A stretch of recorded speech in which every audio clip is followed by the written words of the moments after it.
birth of our sixth Imam, Rais Madhab Jaffari, Imam Jaffar Sadaq alayhi.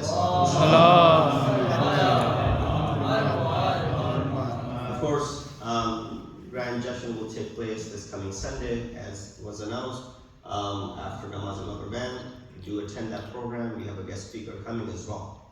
But of course, these are the ayyam from 12th Rabiul Awwal till 17th of Rabiul Awwal, in which we celebrate. In fact, right after the end of Ayyam al-Azam, from 9th of Rabiul Awwal, Bahar Jashan begins, and we are in a time period, and we believe and we have this aqidah that whenever Ahl-e-Bait are joyful, we are joyful with them. When they are saddened by something, we are saddened by it. And it is mentioned that on these days is the time when for the first time after a while, the family of Imam Zainul Abidin smiled after a while for the first time. And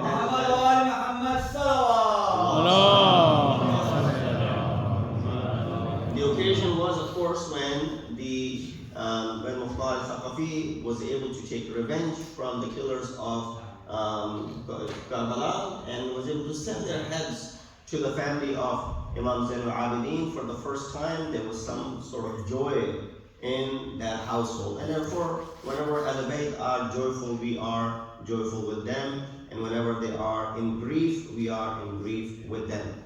As I mentioned, inshallah tonight I'll be very brief and concise. It's a weeknight and tomorrow you have work as well.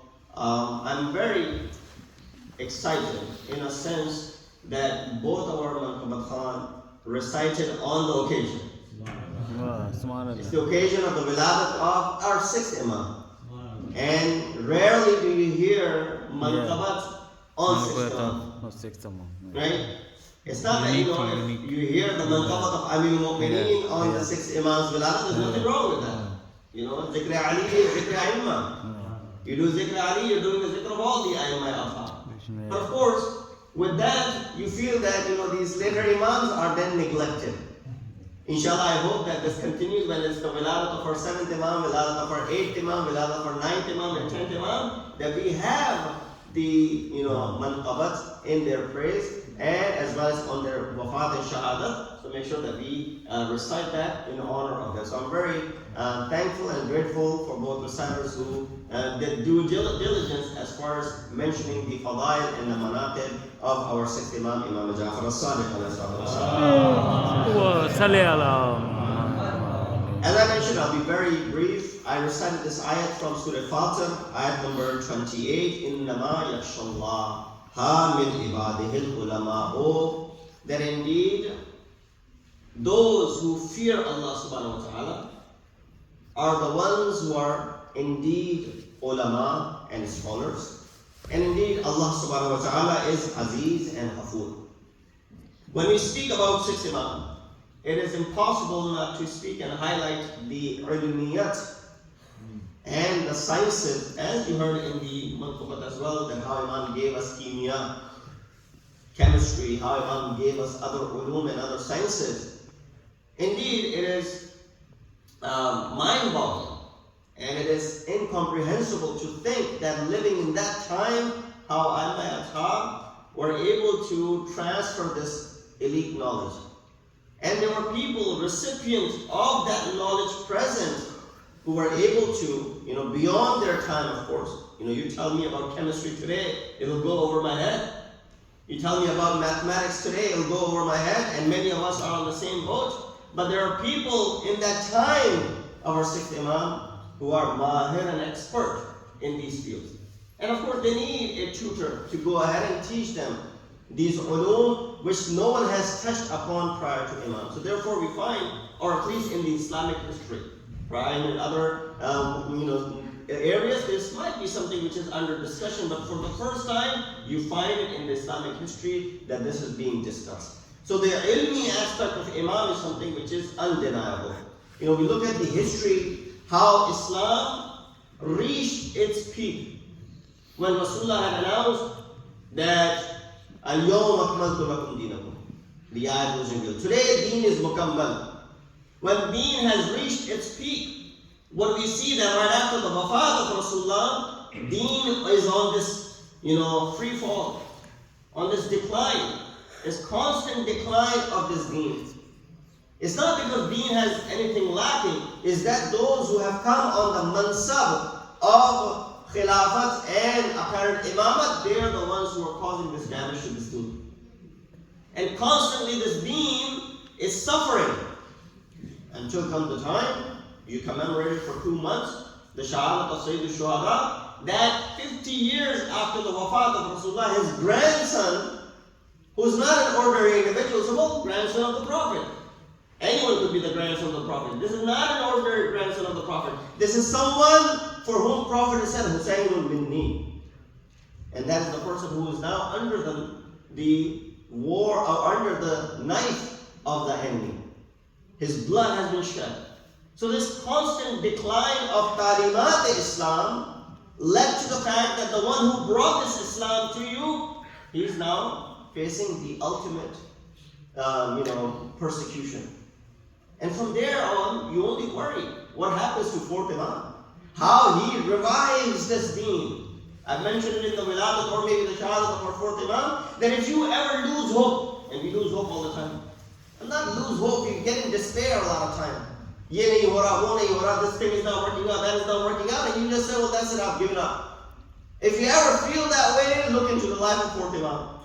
Because he's lost everything. No companions, no friends. He's back to Medina, nobody wants to associate with him. He doesn't have the pulpit. He doesn't have a masjid. He doesn't have the means and the resources. But still Imam is able to revive the deen and the teaching of the deen, that within 10 and 15 years he has enough students. And the name of Islam is again back on top.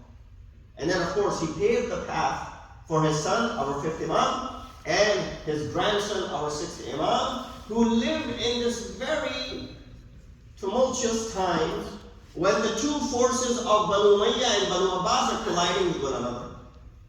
They are in sharp contrast with one another. Banu Umayyah have already done their fair share of calamities upon Ahl-e-Bait. You know why Banu Abbas won't become in power? You'll be surprised.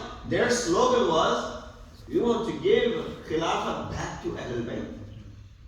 We want to return this imamat back to the hands of Ahl-e-Bait. Guess what? People were fooled. They thought they're true. They want to bring it back to the imams. Let's go ahead and be part of this great movement and revolution. But only to see that after they came into power, what do? They don't ask imams for anything. In fact, imams' persecution continues. But Imam knew this was a golden time for him. And he utilizes that time in his favor. Let's go of all the political activities with which some people thought that Islam is against politics. Some people thought that Imams, when they say things against politics, and there are many riwayat by our sixth Imam against politics, people thought Islam is against politics. He said, no, Islam is not against politics. Is that Imam was indicating the politics of that time, the dirty politics that has been played. You stay away from that. You don't want to be part of that. You don't want to be part of a politics which is going to be killing and responsible for the innocent blood. And therefore stay away from it. People thought Imam is saying, no, politics from point blank is absolutely haram and no one should indulge into politics. That's not what Imam was trying to say. We believe that deen is siyasat. And siyasat is part of the deen. Because our Prophet, he was not just a religious and spiritual leader, he was also a political leader of the community. He was running the affairs, umur al-hisbi and umur al-dini of the community. And so therefore it is only natural for the imams that come in place of Rasulullah as the heir of Rasulullah to continue on the path. Of course, they don't have the politics in their hands. They don't have siyasat in their hands because of the constant persecution. So this is where sixth Imam shows his light and nur and jalwa. Where you heard in the Manqabat as well, the Imams of other sects are the ones who are the Shagird and the students of sixth Imam. You heard this statement, which doesn't increase one bit in the kamal of sixth Imam, but we want them to know that who do they follow? They follow someone who said, لَوْلَا السَّنَتَانِ لَهَلَكَ نَوْمًا. If it wasn't for the 2 years that I spent under the tutelage of sixth Imam, Abu Hanifa said, I would have perished. Meaning it was enough for those 2 years, it was enough for me to be able to come out where I am, where there's so many who are followers of Imam Abu Hanifa today. But that Imam Abu Hanifa said what? That I have everything from sixth Imam, Imam Jaffari Sadaq alayhi salam. So Imam was born in the year 83 after Hijrah in the city of Madinatul Munawwarah. And Imam's lineage, of course, he's son of our fifth Imam and son of Farwa, who is the daughter of Qasim, who's son of Muhammad, who's son of the first caliph. This is the lineage of Imam. And therefore we invite our brothers in faith as well to come and celebrate the birth of our sixth Imam, because you can also claim that the lineage of Imam goes up to the one who you revere a great deal as the first caliph. But nonetheless, we find that Imam ﷺ is the only person after Amir al-Mu'mineen to make such a claim. You've only heard it from Amir al-Mu'mineen, right? Saluni qabla an tafqiduni. The only other person who said similar words, Salih ibn al-Aswad says, Sami'tu Jaffar ibn Muhammad. I heard Jaffar ibn Muhammad as-Sadiq يقول سلوني قبل أن تفقدوني فإنه لا يحدثكم أحد بعدي مثل حديثي. He said, ask me before I am no longer amongst you. No one will speak to you like I will speak to you. No one will give you the guftugu and ahadith the way I will give to you. Meaning what? Imam is saying that the later Imams don't have the similar knowledge that I do. No, they all have the same knowledge. Awwaluna Muhammad, Awsatuna Muhammad, Akhiruna Muhammad, they're all Muhammad, so they all have the same amount of knowledge. There's no difference as far as the ilm of Aimma Akhar is concerned. The only thing is different is the superiority of Amir al-Mu'mineen above other Aimma Akhar. Other than that, they all have the same knowledge. They all are equal as far as their ilm is concerned. So if sixth Imam is able to show his ilm, expand his wings, other Imams were not given the opportunity. Does not mean that the other Imams did not have the similar knowledge. They absolutely did so. But Imam is saying this, ask me, because you won't get the opportunity to ask the same from the Imams that come after me. What happens to seventh Imam? He is in prison for 14 years.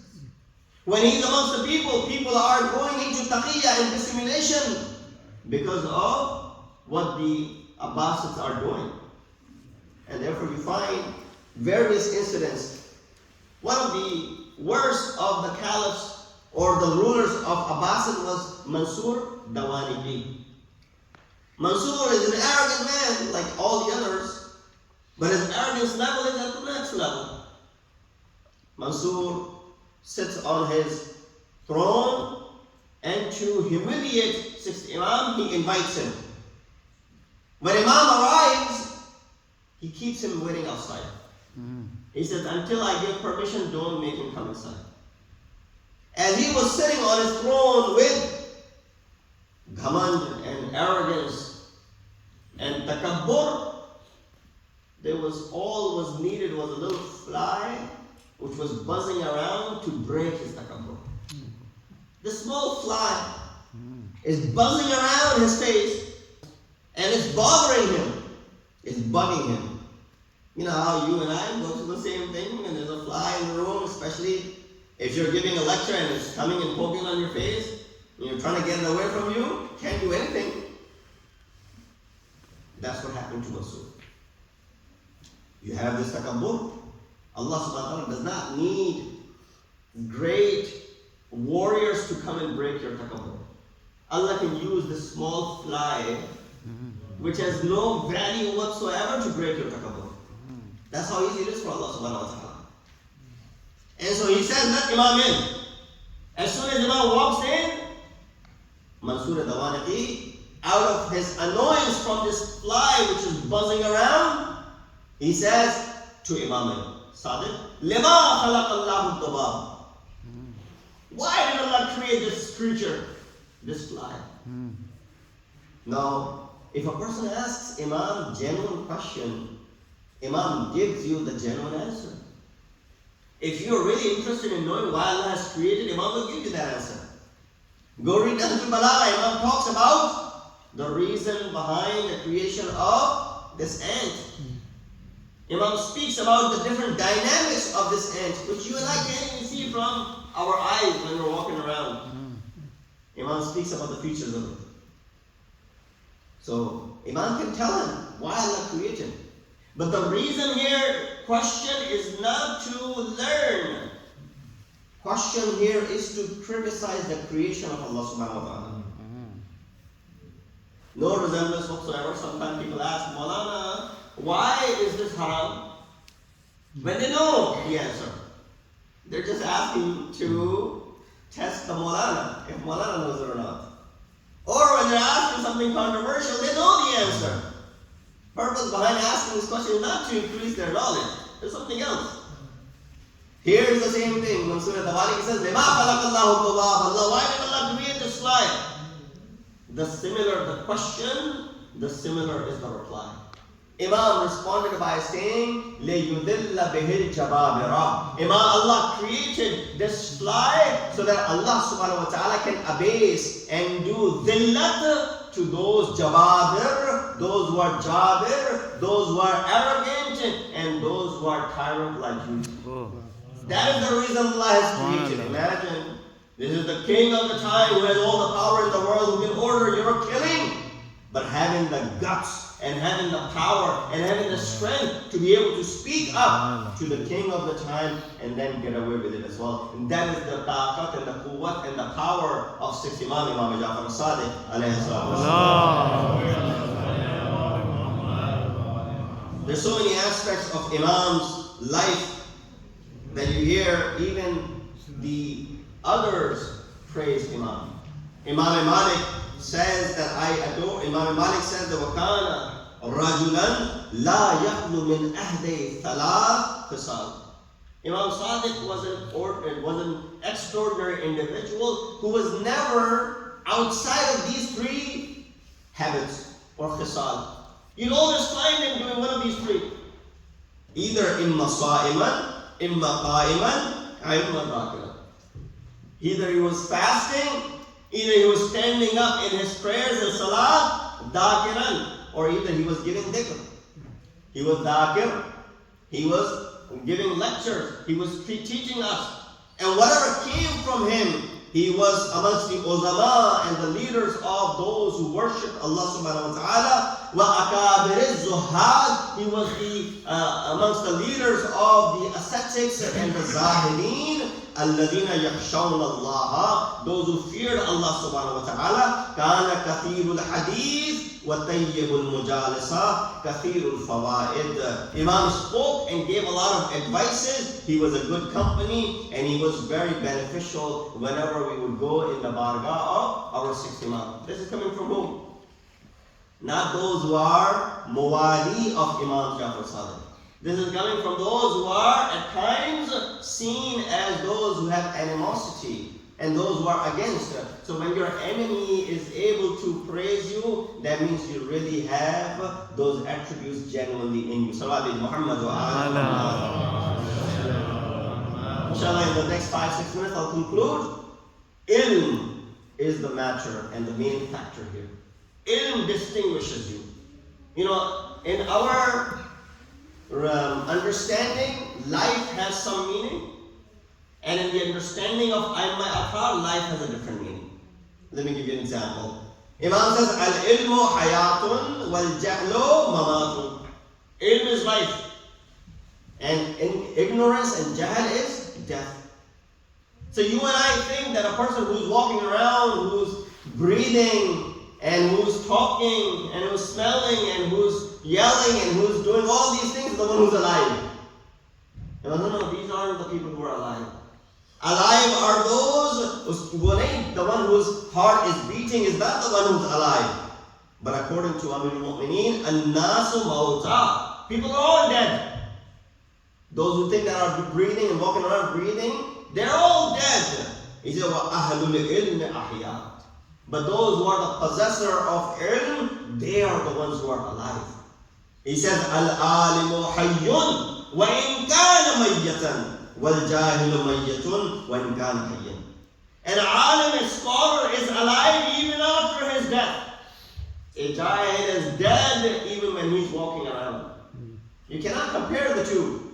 And that's why you find these ash'ar from the kalam of Imam Jaffari Sadaq alayhi salatu wasalam.